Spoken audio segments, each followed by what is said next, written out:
Hello, everyone. Welcome back to Battlesnake Coding Badly. My name is Joe, and it is so great to see you all here again. We are, is this our regular scheduling? I don't believe it is. We are back with another kind of out of schedule show with a very special guest today. We're going to be joined by Brian Douglas from GitHub, who I will bring on in a moment and introduce to y'all.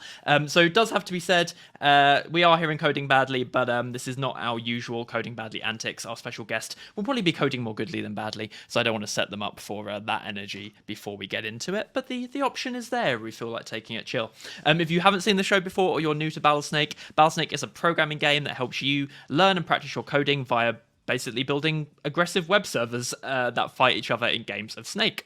And Coding Badly is a show where we do lots of silly things with Battlesnake. We try and push the boundaries in fun and exciting ways, and otherwise just mess around and try and build snakes that may or may not do well on the leaderboard. We had a tournament this past weekend for the Caster House, which has been a feature that's been running in the Battlesnake Summer League, and us as the casters got to kind of build our own little teams for this tournament from snakes that had entered our houses and otherwise.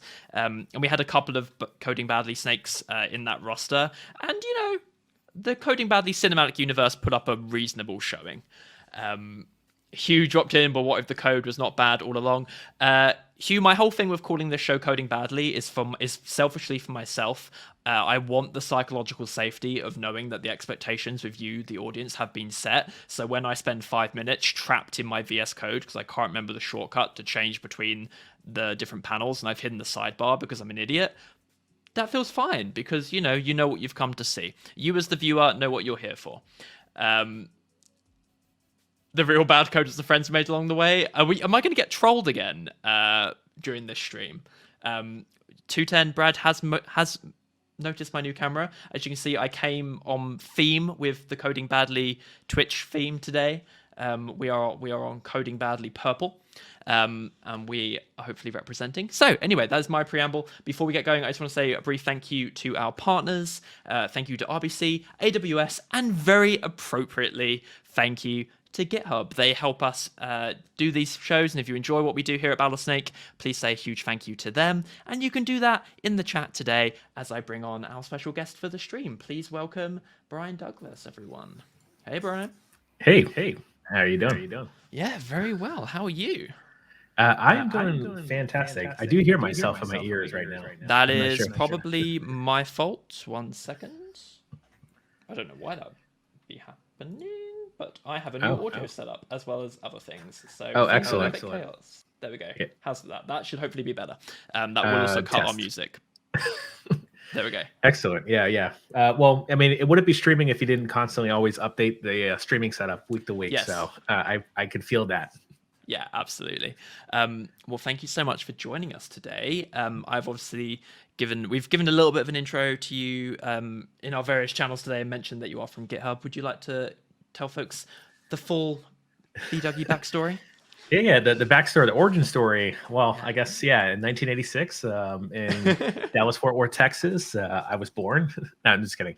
So I do DevRel at GitHub. I've been at GitHub for 3.5 years. We actually crossed paths too as well when you were at GitHub. And based out here in Oakland, California, which I'm not sure if that's the reason why the time changed, because you wanted to give me an opportunity not to be. Oh, no. The time is normal time. We stream on Pacific time. I'm used to having very late streams. This is not usually my Thursday. I've stolen someone else's Thursday. Oh, got it. Gotcha. Yeah, okay, so the imposter is here, already outed. Exactly. But and I focus on engaging our open source and free customers, like the developer. Essentially, and get them to use things like actions and Codespaces and to teach them how to use milestones and issues. Yeah, which is all, I don't know, I get so excited by anything to do with actions nowadays. That just feels like it makes all elements of my life easier on the day-to-day. So it must be you mentioned that we overlapped briefly at GitHub. When we overlapped, actions was, I think you joined before the first actions preview went out, but definitely like the ecosystem around actions didn't exist yet because it hadn't been launched. And I imagine now your job must have evolved into some really fun directions since that's fully been out. Yeah. I mean, we're actions full on. It's got CI, CD capabilities. We got really cool GUI interactions. If you want to just write all your actions on the web, that's totally possible. Yeah, we come a long way. I joined probably maybe 9 months before Actions was launched. Right. So I had some sort of ramp up period of seeing like an idea of what it was going to look like in different code names. And then the first GitHub universe, we announced Action. Well, the first one I attended as an employee. I've ironically been at all GitHub universes for some reason. Just happened to get a ticket. That's awesome. Hey, White Panther, the Neuronym Queen, thank you so much for joining us. And I can't believe how much you're sticking with. You're even neuronyming hello now. You're out of control. Thank you so much for joining us. I paused for a minute there because I just realized what the neuronym for Battlesnake would be. Anyway, what we're going to do today is a little bit like our usual plan with guests, if you have joined us here on Battlesnake before, which is we're going to get Brian set up with your first snake, right? Yeah, this actually legitimately would be my first snake. I was talking to you earlier. Yeah. That I'm familiar with the events and I'm familiar with the project, but I've actually never built my own. Just sort of consumed and watch other people do it.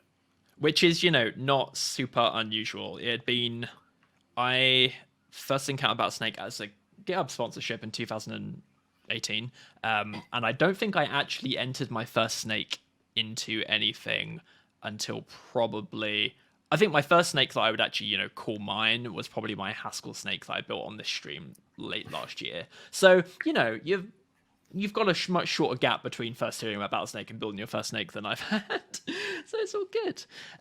We've got your screen up at the moment, and we want to do JavaScript today. Is that right? Yep. Perfect.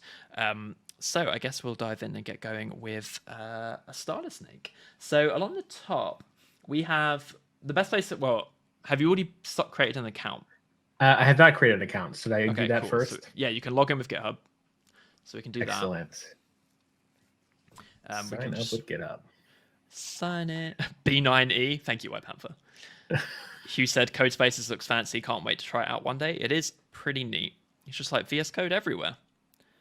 I remember when Joel recently left GitHub, but Joel did his back-in, and it was shortly after the release of Codespaces, and he tweeted about the fact he'd done all his work through the week lying on his back with his iPad on Codespaces. That's a great use case. Yeah, I'll keep that if I ever succumb to back injuries. I guess I will. I'll keep that in mind. Hugh is advertising his really fancy Battlesnake JS bindings again, but we're going to go with the conventional starter snake today, Hugh. Not because I think your wrapper isn't amazing and incredible, but because, as we've established, I'm bad at the code and don't trust myself to walk someone competently through what you've done. So, Brian, there's a couple of things we're going to need to do on this here profile page, which is create a snake, but we don't want to do that now. So basically how this works is you will have a Battlesnake, which is basically an Express server in your case, and we're going to want to grab that URL, and that's once we've got that URL is when we come back and create a Battlesnake and put the URL in now. Put the URL in then. But for now, we're going to want to get you set up with a starter snake. So to do that, we're going to go to the docs, which is in that top bar next to live. And then on the left, you'll see starter projects. Under references, yeah. And then you've got a wide variety of fun things. So there's a JavaScript. So at the top is the official ones. So there's a JavaScript starter snake and a TypeScript starter snake, if you have a preference. In the community ones, there is further. Is Hughes also in this list? I believe Hughes in the community list. I don't know if he PR'd it. Well, Hugh, you got to get on this. I see a Colin. It doesn't look like it is. He'll probably PR right now while we're talking about it. Yeah. So I mean, it's if you want to try Hugh, if you want to have a look at Hugh's very fancy one, let me drop that into the right chat for you. Cool. It is very nice. It basically he's properly wrapped the API, so you're not really dealing with Express at all. Sorry, I am typing this between two computers because, as we've already established, my stream setup is stupid. Oh, I think I got it. Cool. Yes, you do. So yeah, we could try this. We give this a go. This does simplify a lot of things in a really pleasant way. Okay. I mean, I'm all for simplification. I guess if it gets the job done, open source for the win. Also, Hugh, you don't have enough stars on your on your repo, so everybody star Hugh's repo. It is beautiful.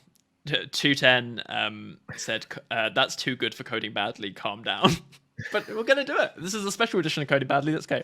So, yeah, basically, Hugh has created some bindings here that kind of expose the core Battlesnake events. So normally, how Battlesnake works is we have a series of endpoints that you set up in your server, or routes that you set in your server, that Battlesnake will put when it puts your snake in a game. It will send requests to those various endpoints. So start to tell your snake that a game is starting, and then the main one is move. That's pretty much the only one you need, which is where it just sends a post request with all of the game state to you, and you deal with it. And then there's also end, and there's info, which is where you set up like your snake customization. So here Hugh is provided an on move method, which is just where you handle on move and on end game. So we're mostly going to be doing pretty much everything in that on move method. And we can ignore pretty much everything. I'm guessing if you could scroll back up to the top again. So Battlesnake. Okay, so I'm guessing by initializing that Battlesnake object to you, that deals with the info. Nicky T's here. Thank you so much for joining, Nick. So yeah, the other endpoint is the info endpoint, which Battlesnake calls to get like your snake's customizations.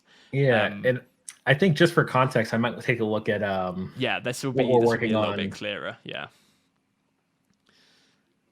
So this is the sort of watered down version. This is basically so if you just open up main.js, I think whatever the normal file is in this one, source. And index.js. There we go. So you'll just see straight up 4 endpoints basically. So the root one is info. Oh, this has been whoa, hang on, this has been tidied. Okay, there was everything was in this one file last time I looked at this. I guess now it's somewhere else. It looks like there's a logic file as well. Perfect. Okay, cool. Okay, this looks familiar to Hugh's setup. Yes, a little bit. Or at least with the move function. Right. So the way this one works, and this is the classic start point, is in the move you see it's got an array of the possible moves. So the way when you get a request to your move endpoint, it posts you all of the game state, and then it expects you to just return a move direction. So it's just left, right, up, or down. So the way the starter snake is set up is it just has an array of all the moves, and then it randomly chooses an item from that array and returns it. So this is a really great place to start, because typically how we start on this one is like we start by manipulating that array, right? So we'll start by doing bounds checking and then remove the item from the array that is out of bounds, and then it will randomly pick. So we could start with that, or if you want to be adventurous, we can start with Hugh's one, whatever one appeals to you. So let's start with the basic one, because I want to, since it's coding badly, I would love to ask my badly worded questions as we sort of figure this out. And that way I get a good understanding of what's happening. And then in the future, maybe I grab Hugh's and do a personal stream and show that off. But Hugh, you got a star. Also, everybody gets a star today. Very generous with the stars. Why not? And Nigel's dropped in. So good to see you, Nigel. Nigel says all-star cast right here. Indeed. So my question is the normal start is just grab this as a template or fork this? Yes. Like, what do the people normally do? It depends I would grab it as a template. And then the next question we need to answer for ourselves is where we're going to host it. So we need to give Battlesnake a URL that's exposed to the interwebs. Got it. And so we have numerous options for that. There's actually a bunch set up for this repo. The easiest, if you've got ngrok, we can just ngrok it. Or we can throw it up in Codespaces or Heroku or Replit. Or Azure, whatever you're feeling. We've got all of the above available. Well, let's try Codespace first, since it gives me a chance to talk about some GitHub features. So I've just done this because I'm familiar with GitHub. We've got the template, which shout out to Battlesnake for creating a template to make this easy to get started. Very new. The template. It's is it? Happy to see. I think you're the first person to have streamed using the template. Okay. What I like about the template too, as well, is that you could also do if you wanted to do like a CLI command where you could generate this from the CLI. You could actually do that from templates pretty easily. Or if you wanted to create a GitHub app where inside the web interface, it's like, hey, generate a template or whatever.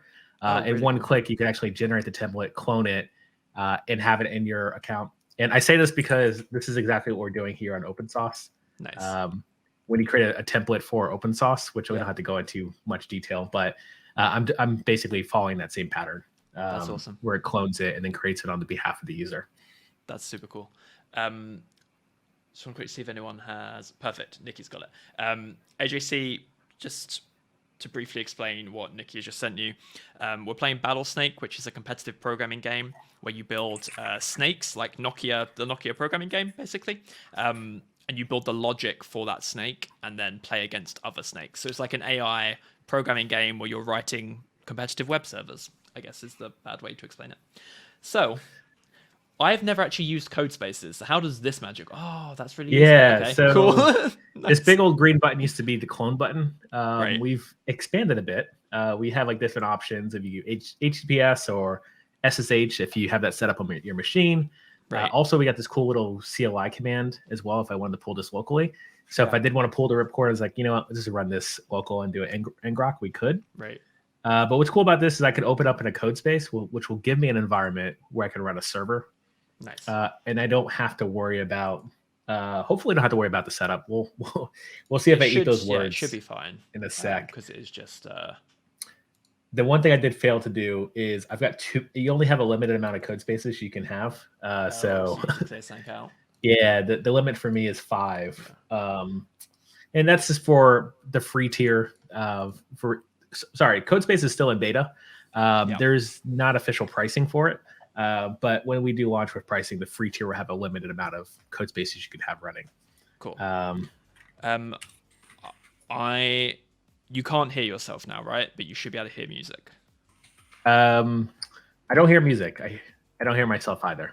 That's good. Okay, cool. Then I've solved that. I had an epiphany and realized how to solve that. So hopefully the audience has music, but also you now won't be able to hear yourself. Got it. Look at that little mashup logo. It's lovely. Yeah, so normally you'd see this right away, but because I had too many code spaces, I had to delete one to make another one. Just using compute power out of nowhere. So this is this is my Visual Studio Code in the browser, and that is it. If I need more, someone will hook me up with a pretty cool developer advocate, which I appreciate that. Okay, let me make this bigger. So this is literally just like straight up VS Code here, right? Yeah. Yep. That's really cool. And it's in the browser. It's running on a VM, so I can run a JavaScript server or a Node server to get us to work. And it should expose a port too as well. So we will get a. Actually, can I just go ahead and you should be able to run this. Yeah. There you go.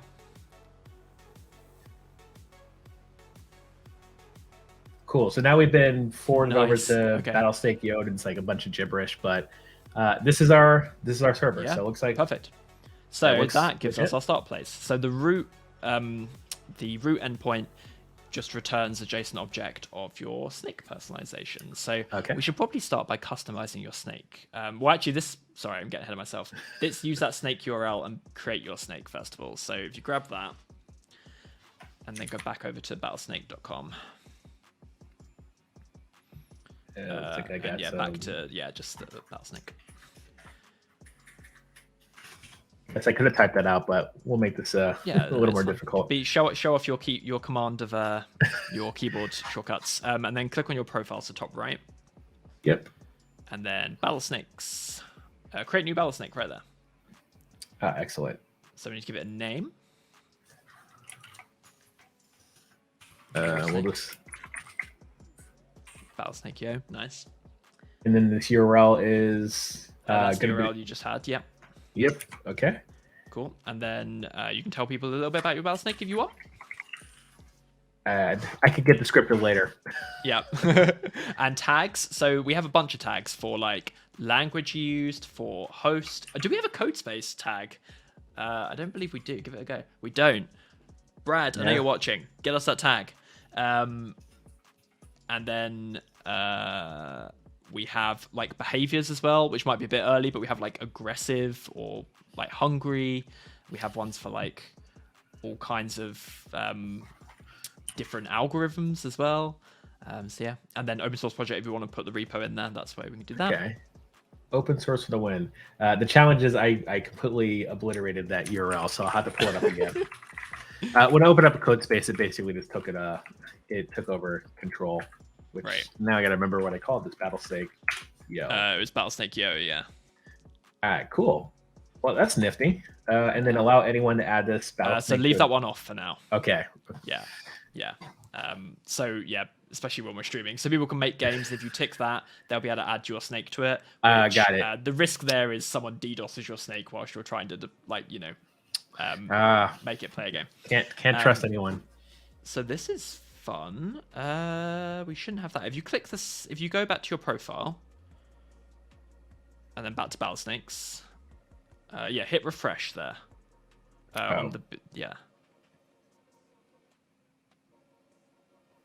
Is the snake running?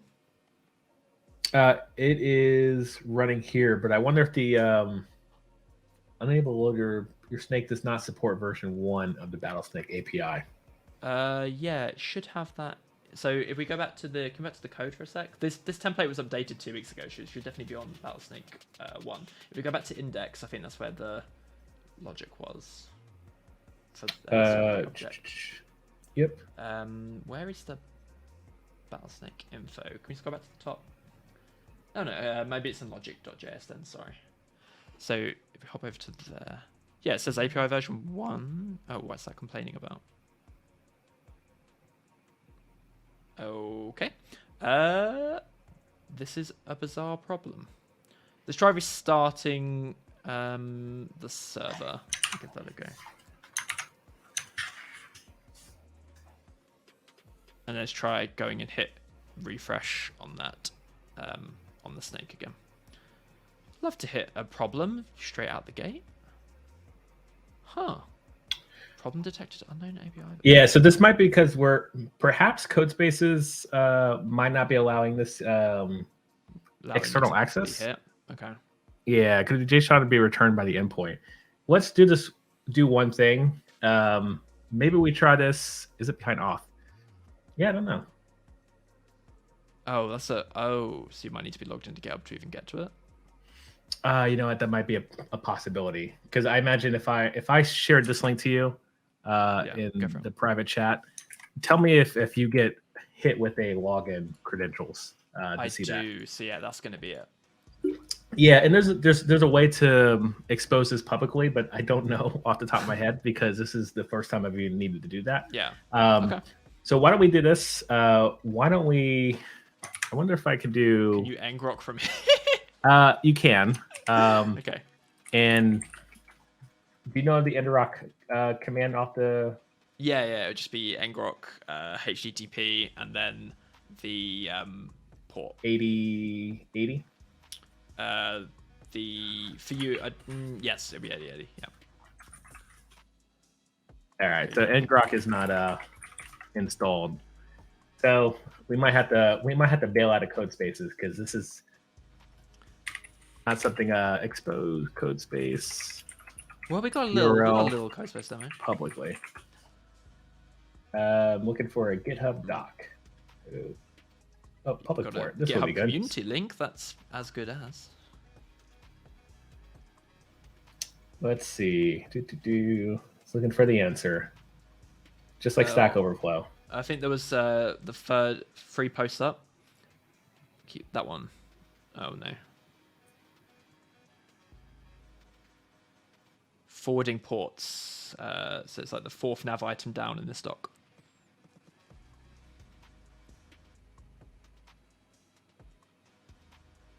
That might still rely on the private URL, I guess. Yeah.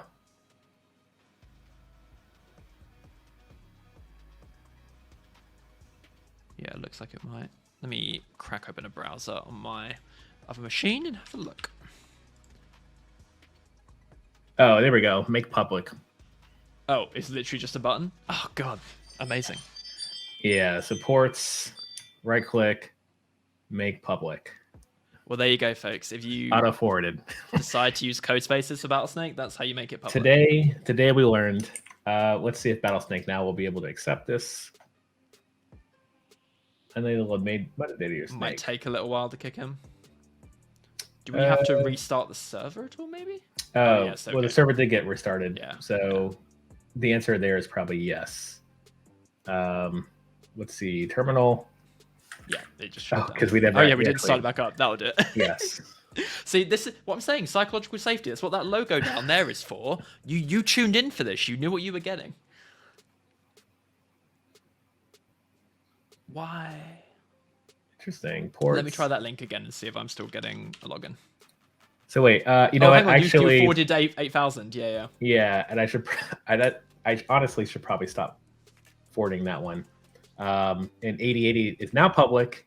It is also just going to confirm it's still running. It's running, and then now we hit refresh. Perfect. And I can. It's thinking for me. I can access it now on my machine. Okay. So I think we're good. Okay, now we're good. So it just took a little second. So if you thought you were not going to get coding badly, congratulations. We successfully got you in within 30 minutes. Yeah, editor config badly. That's as is usual with all my experiences with JavaScript. Getting the workspace set up is 90% of the effort. Yeah, it looks like other people are confirming that people were able to do it in Codespaces before. So this is going to be great documentation for future users. What we do now have is we have the Codespace tag, so you can edit your snake and add the Codespace tag to that. We might as well do it because someone's going to have to ask that question eventually. Yeah, there we go. And beautiful. Here we go. Congratulations on being the first Codespaces tagged snake. You know, it's got to be one. Always has to be one. So your snake is pretty boring right now. Speak for yourself. Doesn't have fancy heads. Yeah. So this is the attributes. Am I able to see my snake moving? Yes. Like, so if you go back to Battlesnake, and you hit play game, top right, big green, pink button. Don't know why my brain said green. Hit the plus next to your snake, and then click start game. So that will run the game, and then this is the viewer showing you the past game. So all of those requests have already been sent to your server, so you can see them in your server's logs, and then we can press play on this game to do it. And there you go. Okay, that excellent. Lasted a very long time, considering it is entirely random. We might want to zoom out a little bit on this page so we get the whole viewer in. There you go. That was excellent. So when it hit the wall, it's done? Yes, so there's a couple of ways snakes get eliminated. So if they hit the boundary, you will see, if you click the little refresh button on the bottom of that player, so over on the right, there's a couple of pieces of information. So you've got the grey bar, that's your health, that's at 100 at the start, and every turn it ticks down by 1. When it hits 0, that's a way of being eliminated. When you hit the ice creams, the foods, it refills back to the top. And see that number on the right that says 3? That's your current length. So it starts at 3, you have 3 body segments. Every time you eat a food, that also increases by 1. So eating food increases fills up your health bar, and then you get one turn longer. If you hit a snake's body, including your own, that's an elimination. If you hit a snake's head, if you are bigger, you win, and that snake is eliminated. If you are the same size or the other snake is bigger, well, if you're the same size, you're both eliminated. If the other snake is bigger, you're eliminated. So those are the ways you can die: hitting a wall, starving out, or hitting a snake. And yeah, that's it for this game mode. There are other game modes with other hazards, but that's it for this one. Okay. And then the big button that you're going to want here when we're in this play match screen. So if you like, we refresh this and we press play, that's just rewinding and watching the same game. If you want to queue up a new game, it's the big pink rematch button on the bottom right. So you can just run that. Yeah. So you can hit it again. And yeah, turn 23 for a completely random snake is pretty good going. Okay, excellent. No, I think I rolled the dice. Oh, well. Yeah, there we go. that's more what we expect from a random snake. Okay. So, wow. RIP random snake. Yeah. So already there's Brad has a method of elimination-driven development where we see what killed our snake and then try and fix it. So the first one that people usually do is avoiding the walls. Yeah, that sounds about right. So in my logic path, I can create some sort of conditional to don't hit walls. Oh, I guess this is, it's been commented. They've added instructions. This is so fancy. And so they give you a couple of things here which are interesting, right? So you see you've got gamestate.board.width. If we go back over to the docs, I'll show you where the reference is for the game object. So on the left, you want, keep going down, API reference. Sorry, it was a little bit higher up. Oh, no, there is. Yeah, API reference. and then you want on the right you've got object definitions, and then you're going to want game is the main. Sorry, I'm lying. Board is the main one. Board. Yeah. So this is what gets sent to you when you get hit by the move request. So if you scroll down just a little bit, there's the whole board object. So you get sent a couple of things: the height and width of the board, which is useful for wall avoiding. So you could hard code it. The most game modes, the board is 11, so that's like the most average game mode, but it does change. You get an array with all of the food locations. Hazards we could ignore for now. You've played Battle Royale games, right? Like Fortnite and whatever. Yeah. There is a Royale mode, and that's what hazards are. Hazards gives you an array location of all of what we call the hazard source, which is like the closing circle in a Royale game. And then snakes is an array of all the snakes, and those contain like basically an array of the body segments and the head. So you can get some information about the snakes. You are included in that, but on move, if you click move on the right, under the post bit. Where are you saying move? Up a little bit. So on the oh, here. There you go. Yeah. You also get sent a U object, which is just your snake. So you can get your snake out of board, but you can also get your snake from just the U object. Okay.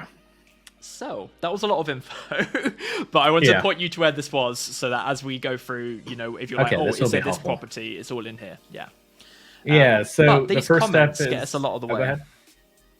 Yeah, because I was gonna say, I don't know if this is meant to be uncommented, but I think it is. We can totally do that.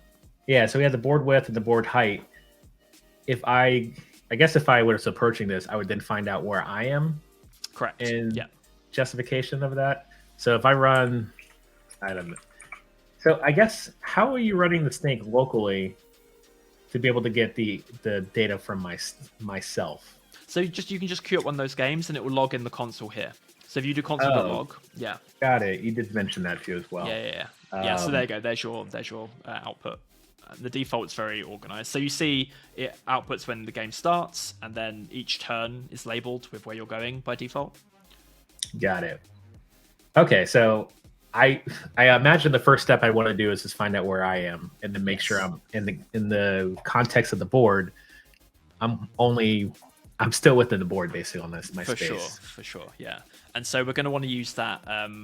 Oh, hang on. They actually give it to you there by the looks of it. Sorry, this is the first time I've seen the reworked templates, so it's new for me as well. If you scroll up a little bit, that gives it as well. But there was an object just up here at the right. Down. Look, sorry, I didn't catch the. It was like line 30ish. There we go. Yeah. So you've got my head. My head, my neck, but not my back. So yeah, we've got my head. So my head object will be a pair of x. Will be an object containing an x and a y coordinate. Got it. All right. So I just want to probably start with console.log my head, and then I think this is still technically running. Yeah. So you're telling me if I hit rematch, okay, so then I'll get. Oh, you might need to restart the server because you've added new code. I don't know how Node.js works. I imagine there's no hot reloading. I imagine that would be kind of intense to add to a starter project, but looks like I got a error message. Let's make this a little bigger too as well.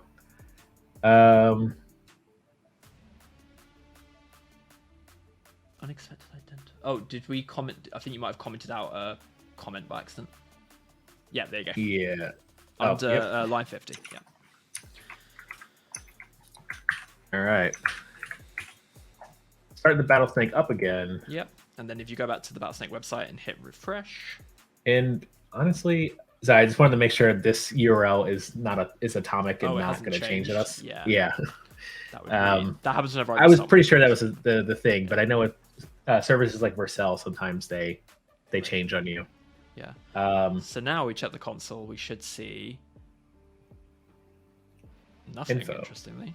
Yeah. Did you all hang on? If we go back to that game again, we might have timed. The server might not have been running. No, it was running. Very okay. Try another rematch. And drop that play. I think the URL might have actually changed. So that behavior of just going up indicates that we're probably not getting a response. Okay. Which is and concerning behavior. I guess I go to my Battlesnakes. Yeah. See if I can. But if that's going to change every time, that's going to be tricky. It does look the same.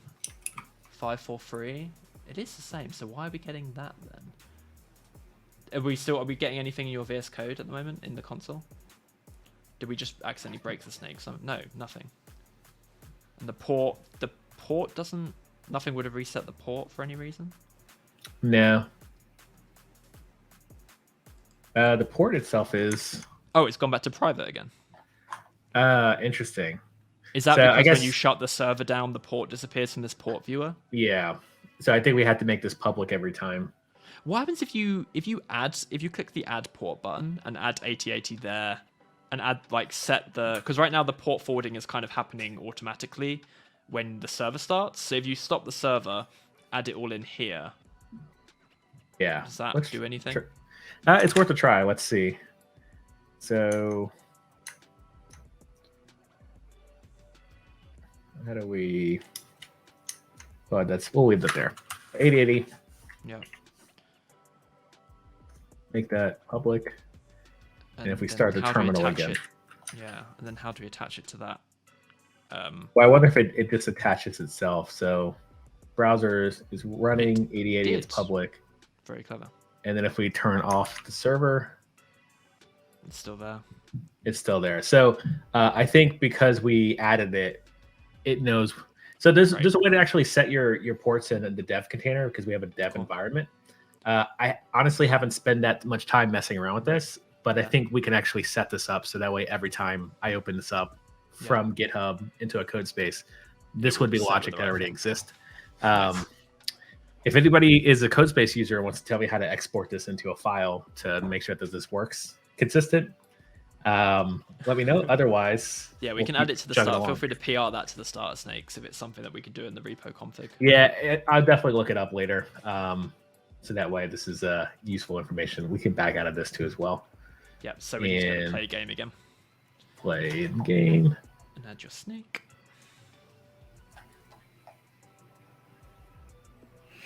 It will be .dev container, and inside there'll be like a port config. Sorry, I'm just looking at the chat and responding. Yeah, no, all good. The chat's been booming and I've been neglecting it. I'm sorry, chat. Ooh, wow, look at this. What did I do to get that? Good all moves. right. But do we have all your right, head? So we do have my like head, which is right there. Yep. And it's logging like crazy. Yeah. So I've got an X and a Y. So am I good to understand that this is like 0 here? I can't remember which one. I think 0 might be the bottom left. If we go back to the API reference and go back to that board object, 0's bottom left. Good job you asked that. Yeah. Yeah. I mean, that makes sense. I think that's proper geometry. Anyway. Interesting. So if I am at 0, 10, 10, or what would this be? Oh, that'd be 10, 10. Yeah. 10 as well. So 10, 10, 0, 10, yeah. 10, 0, and 0, 0. Yeah. So any of those Y's or X's are enabled, I should probably be turning around. Go in either direction. Yeah. Yeah.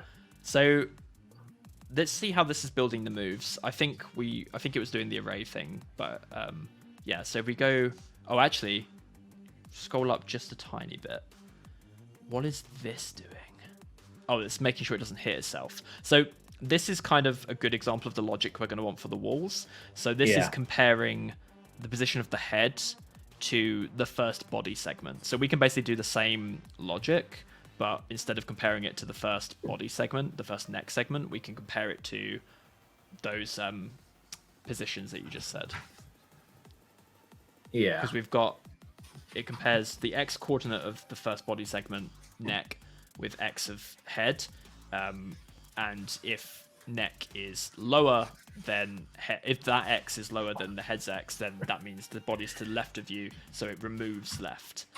So we want to do the same for if you are in, if the head X is 0, you don't want to move left, right? So we're on a similar logic. All right. So if my head, let me just comment this out. So if my head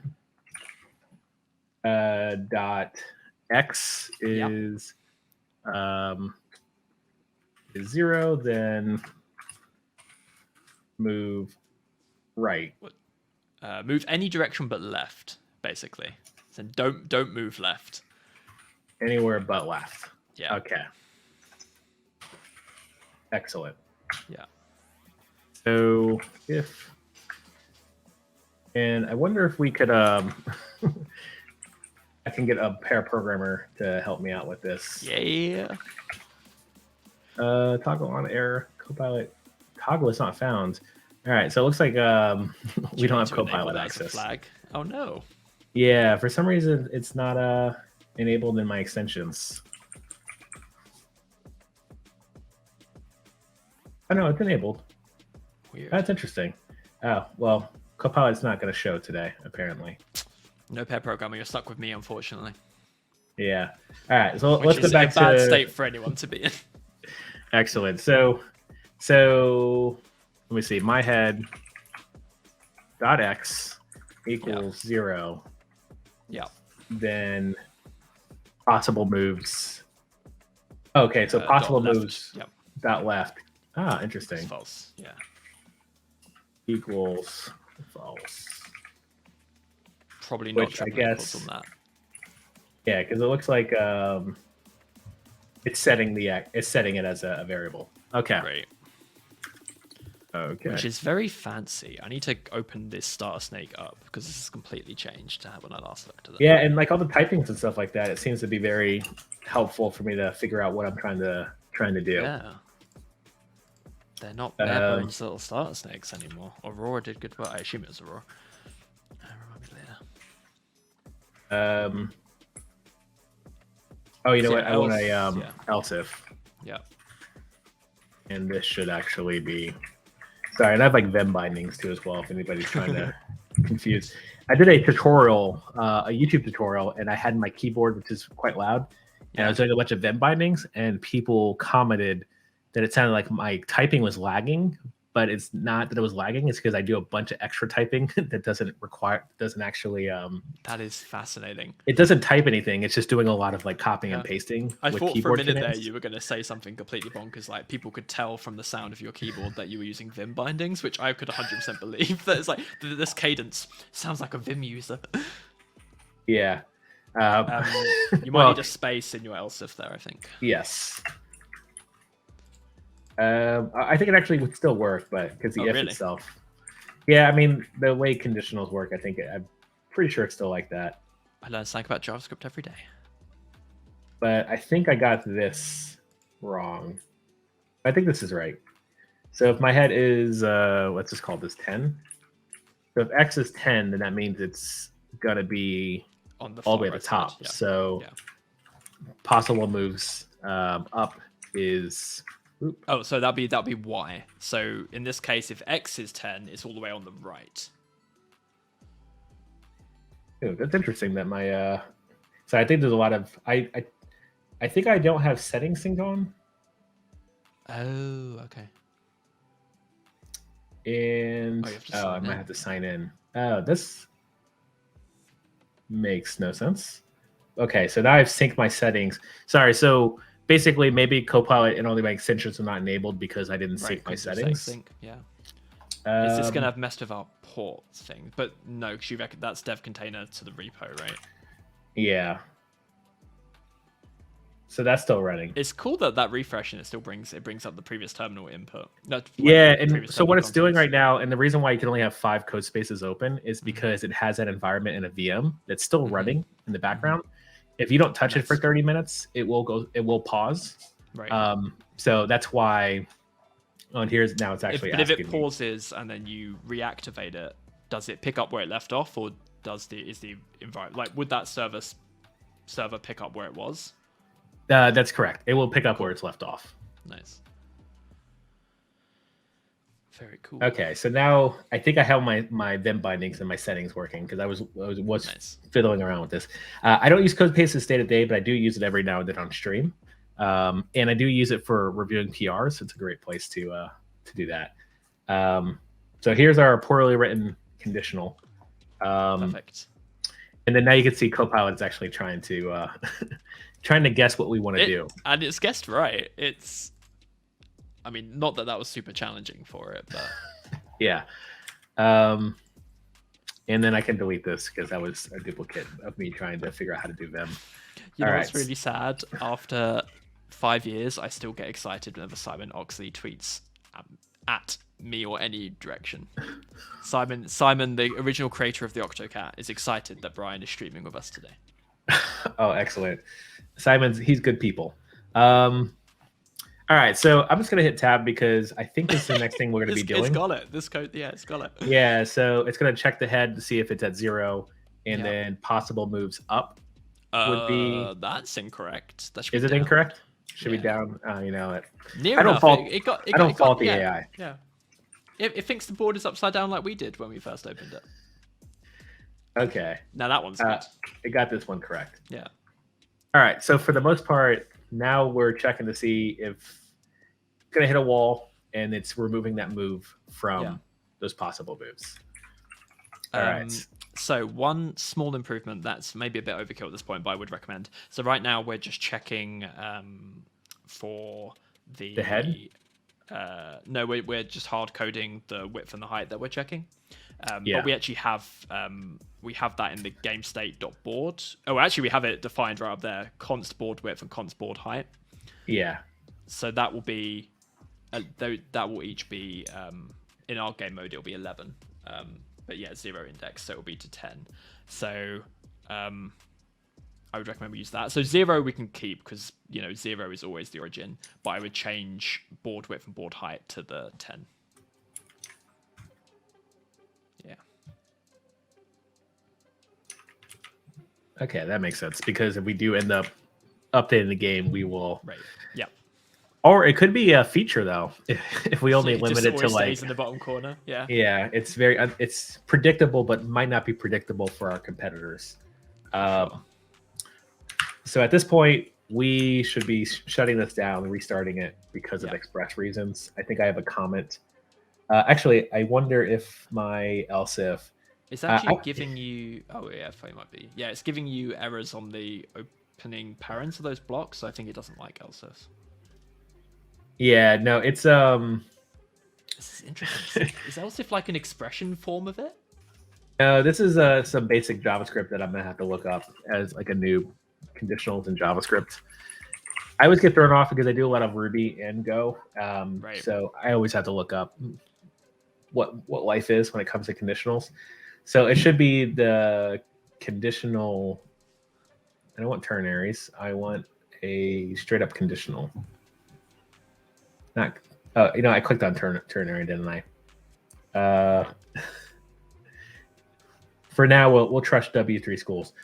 Someone probably in the chat is probably just like, what in the world is happening? Why can you not type a conditional? All right, so that's just straight up else though. But the problem here is the else if, right? Yeah, I think it's actually because there's a space between. Right. Okay. Yeah. That is something that I should have caught in my years of experience. But honestly, I don't usually do else ifs. I actually would just probably wrap these all in else or in ifs. But that's totally fine. We'll leave it as is. Syntax highlighting is telling me that I did something okay. Yeah, it's okay. Actually, Brad said you probably want just ifs. Yeah. Yes. No, yeah, I think you're right, and this is probably the way I would have done it originally. Oh yeah, of course we definitely want just ifs when switching between the X and the Y. Otherwise, we're gonna have weird problems. Yeah. Yeah. For the literal corner case, Brad. Yes, when you're in the corner. All right, let's just go to just ifs, and that way we can cut ourselves out of that problem. Yeah.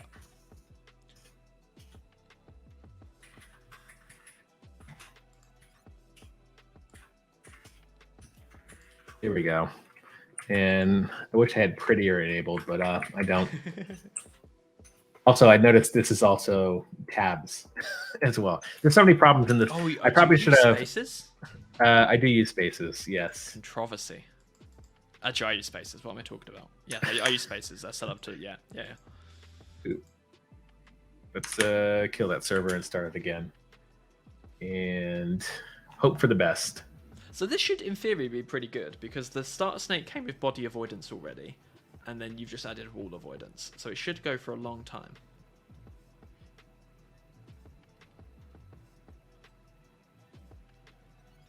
Well, that avoided... What happened there? It still hit the wall. Yeah, but something weird happened. If you you can use the arrow keys on your keyboard to step back and forward if you have a keyboard with arrow keys. Sorry, I don't know if you've got a fancy mechanical that's minimized. That went up for a bizarre amount of turns. That is suspicious to me. That feels like something went wrong. So when something goes wrong, the snake will just keep doing its previous direction, and that's too many upturns. So I think we should check the console because I don't trust it. Yeah, let's check it out. No, it didn't decide to go up for 4 turns in a row. Yeah. Okay, I guess that's fine. Probability, but why did it? It shouldn't have been able to go through the ceiling. But so the getting that length is it technically 11? Because 210s is saying that maybe yeah, we minus probably want 1. to do -1. Yeah. And we are. See you later, Nick. Thanks for dropping by.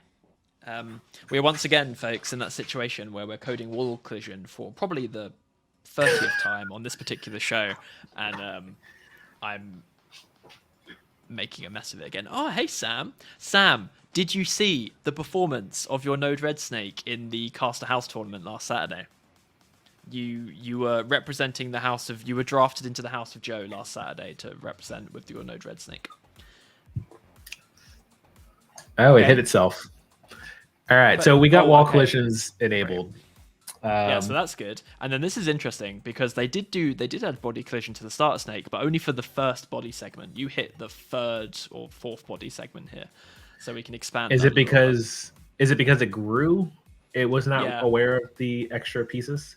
Well, it's when the logic as is currently set only looks at the first body segment, but at the start of the game, it's not possible for you to hit another body segment because there's only 3, so you can't actually fill a complete square. So it is because it grew. But if we look at the body segment code up a little bit, I think it was like line. Yeah, there we go. This bit. It's only getting U body 1. So the next thing we probably want to do is check for the whole body rather than just that segment. Yeah. So if my neck is greater than my head. Yes. Sorry, I'm trying to understand if my neck. Oh wait, what is your neck? Is in the context of neck, it is. So everything is a neck. Okay, so this is all neck. Yeah, but in this case, the starter snake has defined just the body piece immediately behind your head as the neck. Oh, because it's minus 1 or section 1. Right. Yeah. So can I do u.body.length or something? We can do. Well, that u.body is an array of all the body segments. Yeah.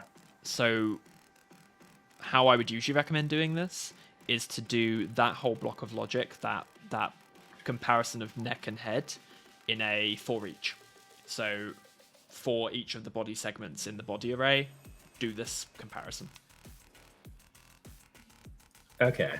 So, and it's just, this sounds like logic that's gonna live here. Yeah, it definitely can. I'm gonna console log this because I think I'm gonna regret if I don't do this now. Yeah, it'll be worth seeing what you get out of this, and you'll get a quite a large array depending on how long we live.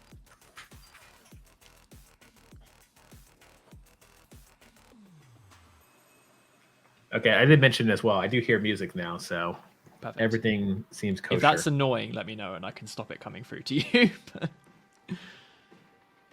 Man, look at it go. It hasn't grown yet. Okay, so that's the good same job, one. Snake. Yeah, 67 turns. Pretty good. All right, so you're saying 4 each. So I get an array of my body. Yeah. So in my body, I want to do a very similar check to this, where my neck is greater than my head. Yeah, and we'll be swapping my neck with the current item in the 4 each, if that makes sense. Yeah. All right, so compare.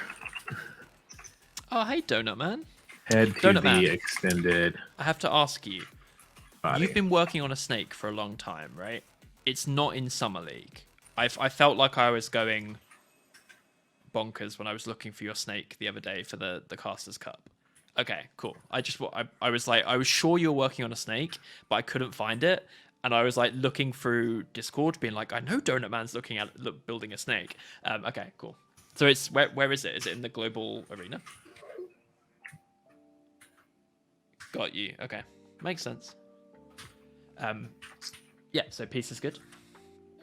My head dot x. Yeah. So we're going to be wanting to do less than comparisons here.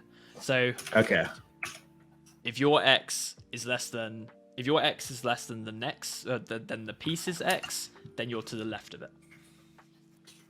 Okay. This is all logic. I think it comes to with experience, probably, because to think about what's left and right based on these geometric coordinates. And as I said, I've done literally this starter logic like 20 times, and every time I do it slightly differently. So like it is experience, but also like don't trust anything I say. I'm probably lying to you. So is it right equals that false? actually doesn't feel right. Hang on a second. Let me quickly see how the alphabet's doing. Yes, right equals false.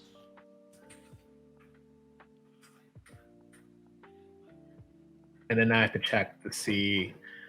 So I'm checking. Wait, each piece is going to check to see if where my head is at. Yeah. And if that piece is next to each other, it's going to go the other way. So if I do greater than, it then should be the other direction. Yeah. Yes.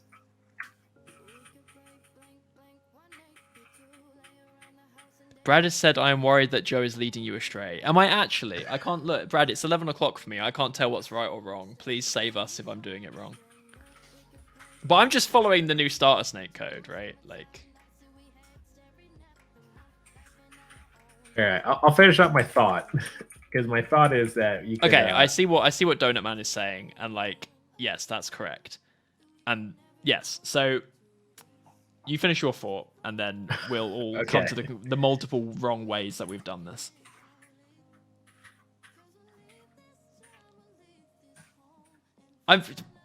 Brad and Donut Man, be nice.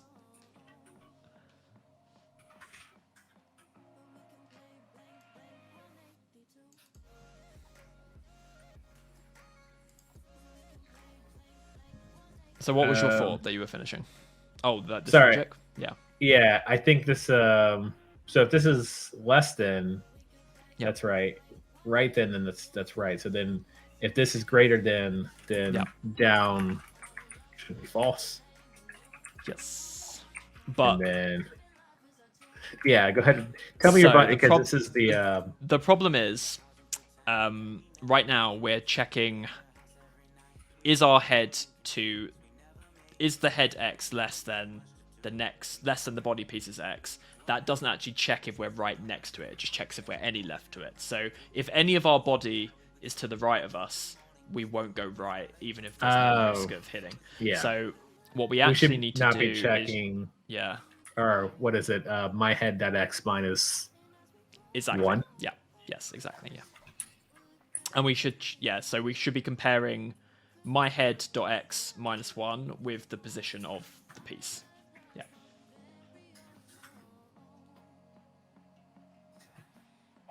So instead, it'd be a conditional.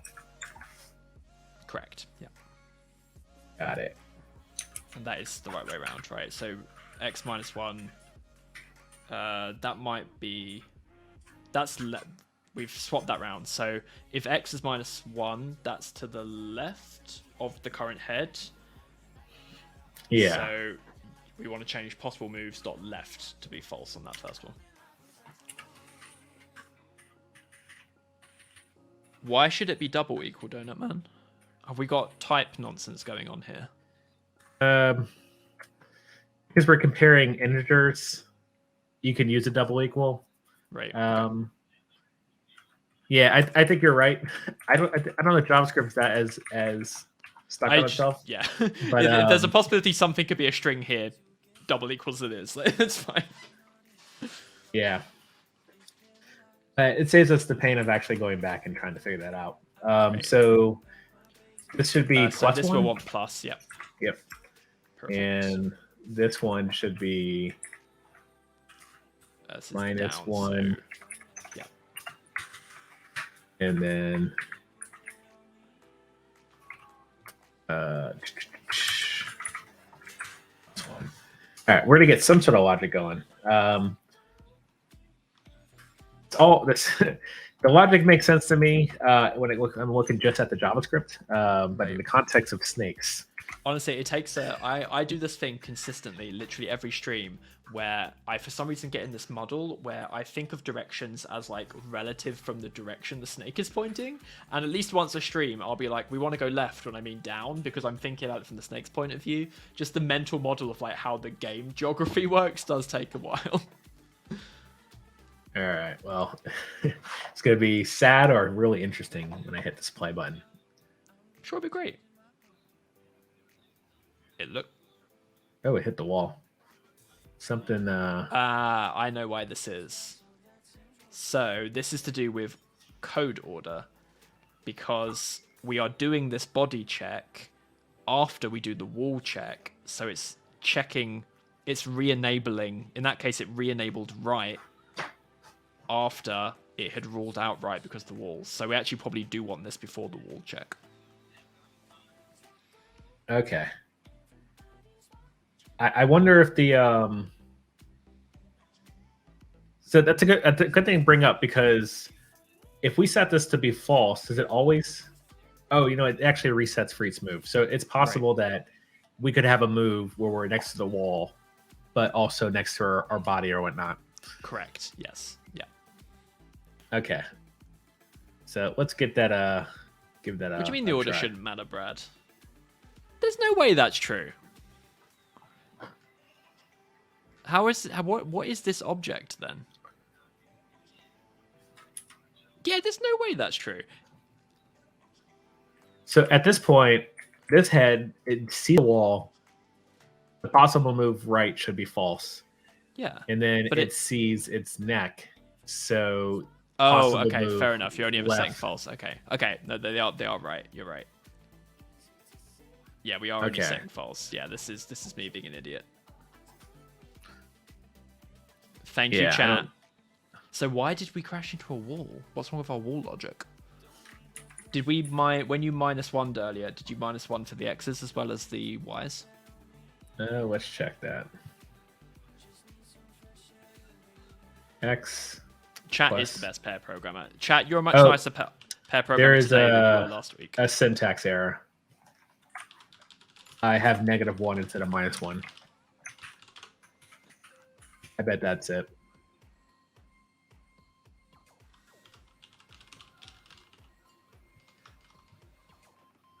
Let's try that again. Yeah, we won't get the same games. This was a rematch, right? Yes. All right.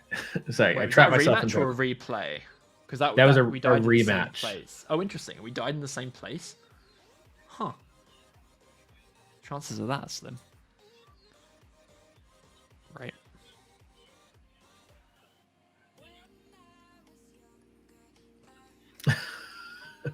It's this corner right here. It's pretty consistent. That's okay. So we definitely have a weird corner case then. Yeah. So my head got to 1010. So if I'm at Yeah. if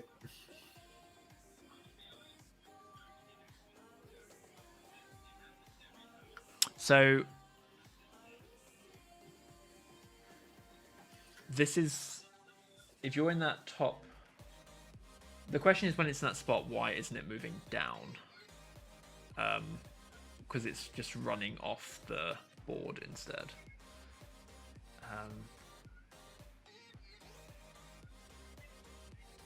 So that logic we kind of supersede here, right? yeah, so if this is 10, can't go right, but it did Right. go right. But if it's Y, it can't go up. Yeah. But then it got down to should here. still be enabled at that point. Yeah. Because my head isn't equal to 0, so down should still be enabled. And then if the head minus Y, and there wasn't a body piece below it. They're asking the last move was undefined for move 52. It was undefined. So yeah, there was no moves left, but why isn't down allowed here? If we go back to the game and just step back. Why isn't down allowed there? Dr. Polar, if you have no moves, then it will continue traveling in the last direction. So in this case, it took right as the previous move, and so when there's no move, it went right off the board. So here, we're incorrectly ruling out a down. So if the head itself is 1010, and the piece behind it is 1010, then it can't go down. But okay, so the piece behind is 10. The Y is 10. So maybe this is this logic right here I think is a little might not be okay. Because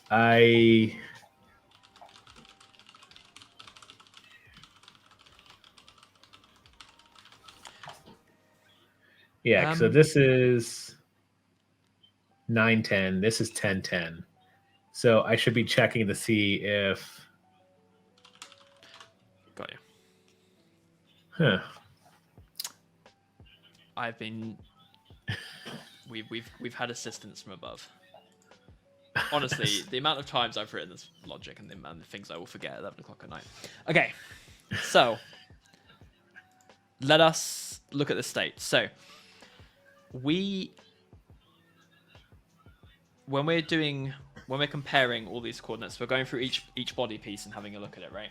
Yeah. When we get to the piece that's below us right now, but one step over, we're only looking at its Y. We're not looking at its X. So we see that body segment is below us and say we can't go down because we don't see that it's actually below and to the side.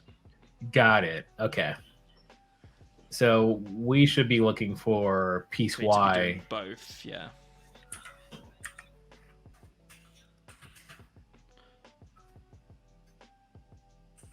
And then, yeah, it's just when the X is the same.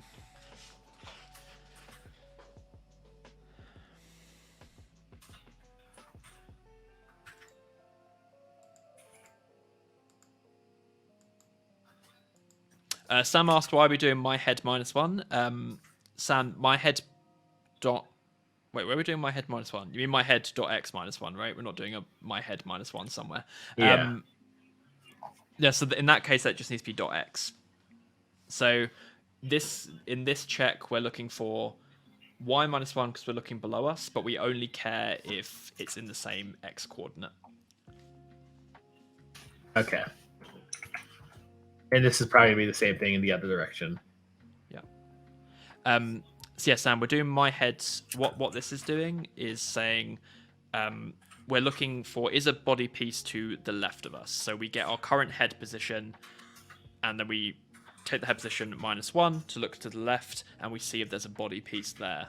And if there is, then we take it out of the options.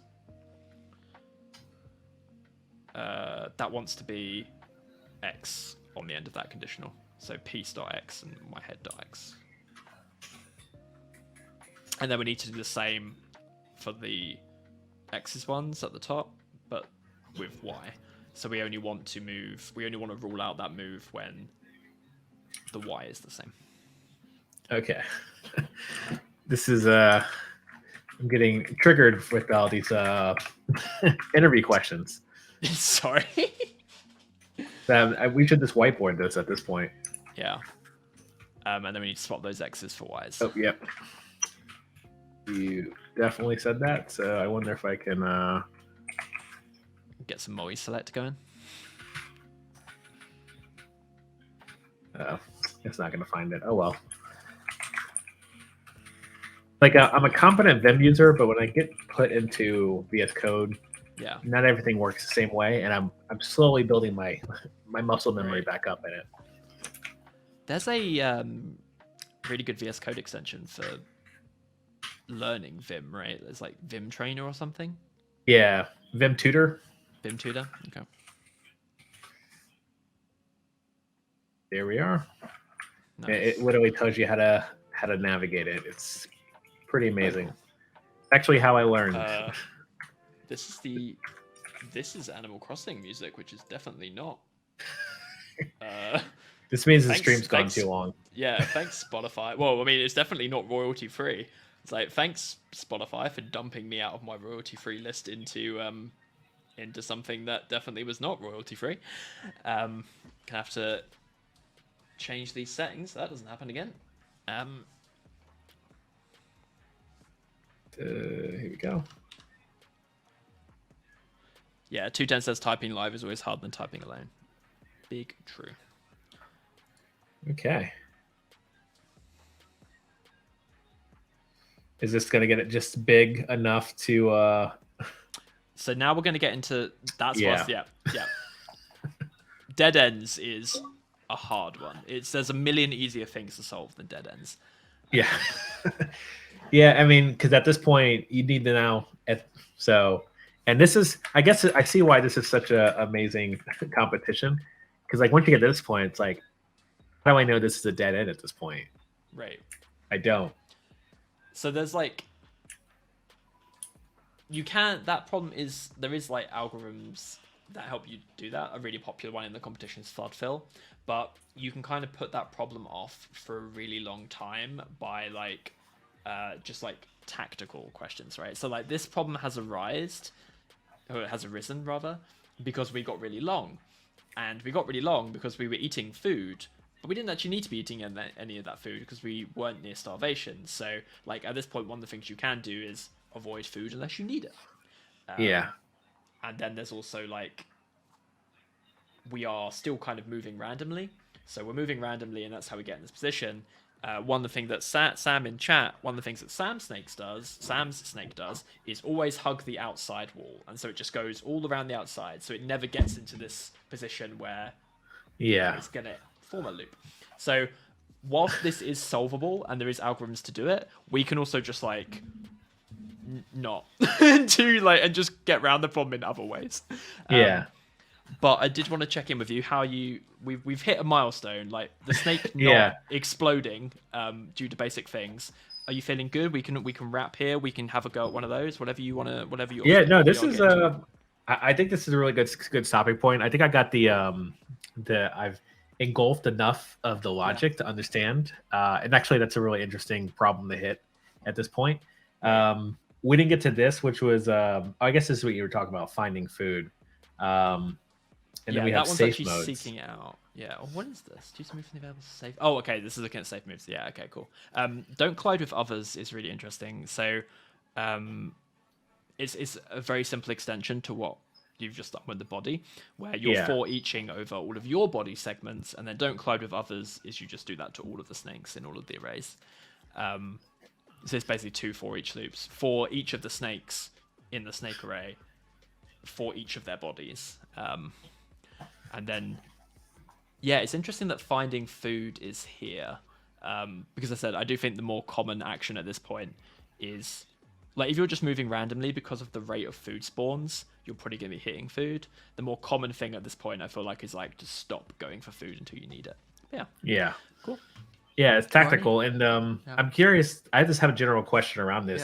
Yeah. In the event that we battle Yeah. snakes, other snakes, Yeah. like what prevents like panic, like panicking the servers? Because you're gonna get into a place Yeah. where you just have to make the move regardless. Right. So like I guess as in like where you have to make the move even if you have no valid move. yeah, sort of like Yeah. basically a stalemate. Which I guess that's just kind of how the game is played. Because once you hit another snake, so I guess that it kind of answers my question. It does, but also there is actually some funny ways that this gets dealt with, like depending on the snake's logic. Like one thing we really often see is like a snake will tell it's going to hit another snake, and the logic that avoids another snake or avoids a wall is like higher priority than the logic that avoids itself. So we often see like snakes detect that they're about to hit something, and then they move back on themselves instead to like because they're still trying to avoid it. But yeah, I mean, if you click on global arenas, it's on the top. It's that grey bar. Yeah, just click global arena, and then like if you want to see some high level games, so yeah, just click Pruze, that top snake, Pruze. And then view replay of that top game. 492 turns, that top one. Just click view replay. Oh wow, yeah, this is amazing. So you can like literally just watch this. Is there a lot of folks on Twitch that are? There's actually an increasing amount. Yeah. So we have White Panther and Kunal, Penelope are like they've been streaming a lot, and then recently we've had a lot of community streamers come up as well. So yeah, this is a hectic game, 4 snakes. And 2 of them have the size advantage at the moment. Pruze now eking ahead. And so this is a really busy board, and it's going on for a very long time, given how many snakes are on it. Like, we're nearly at turn 150, and they have... now we've lost 1, 2 going out of bounds. Yeah, that going out of bounds, I bet you that was... Its choice was either to hit another snake or to hit the wall, and so it chose hitting the wall. It took itself out. Yeah. For pride, and I could see the avoidance of the food as well, right? As a thing. Yeah.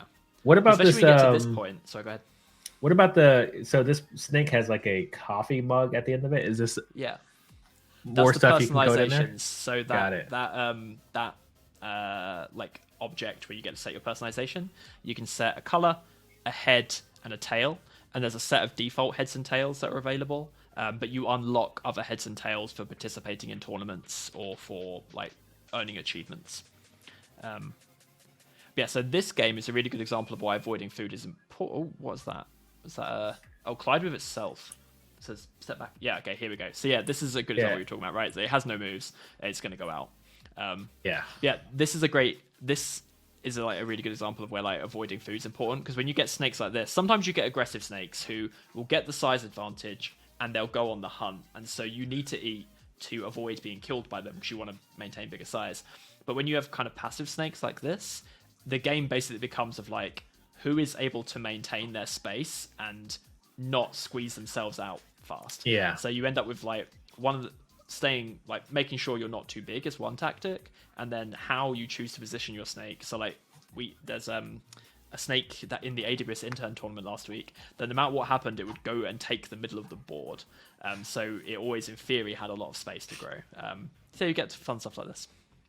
Wow, that is fascinating too as well. And like, I definitely feel like I just did a whiteboard interview, trying to understand these sort of logic pieces.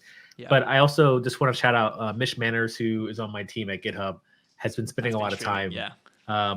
Increasing her knowledge of her snake as well. So I think Mish is actually very close to hitting. So as I said, we've got the Summer League ends this weekend, and Mish has been in the Summer League. And I actually think that Mish might be near placing the top 32 in a thing.